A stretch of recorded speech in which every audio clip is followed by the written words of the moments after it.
Cette année, on a fait des économies de 2,4 millions avec la première vague. Ce qu'on vous présente aujourd'hui, et la première vague l'année prochaine va nous donner cumulativement 6,1 millions d'économies.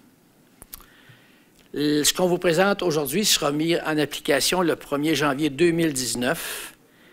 Et je vais vous dire qu'au cumulatif, les deux vagues sur un cumulatif de 5 ans, c'est-à-dire 2 années où on a appliqué la première vague et 3 ans la deuxième vague, ça va faire des économies sur 5 ans cumulatifs de 23,6 millions de dollars. C'est beaucoup, beaucoup, beaucoup d'argent.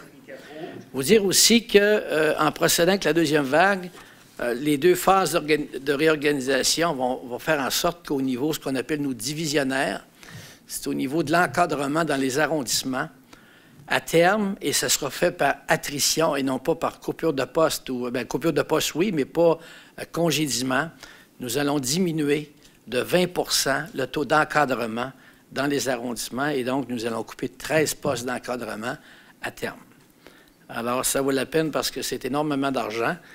Et non seulement l'objectif de donner un service équitable, parce qu'il y a encore beaucoup de disparités.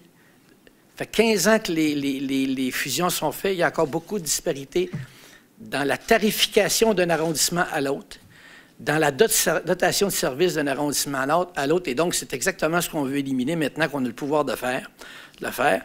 Alors, c'est un meilleur service, puis plus équitable, puis plus uniforme entre tous les payeurs de taxes, mais en plus de ça, ça va être beaucoup de diminution de coûts.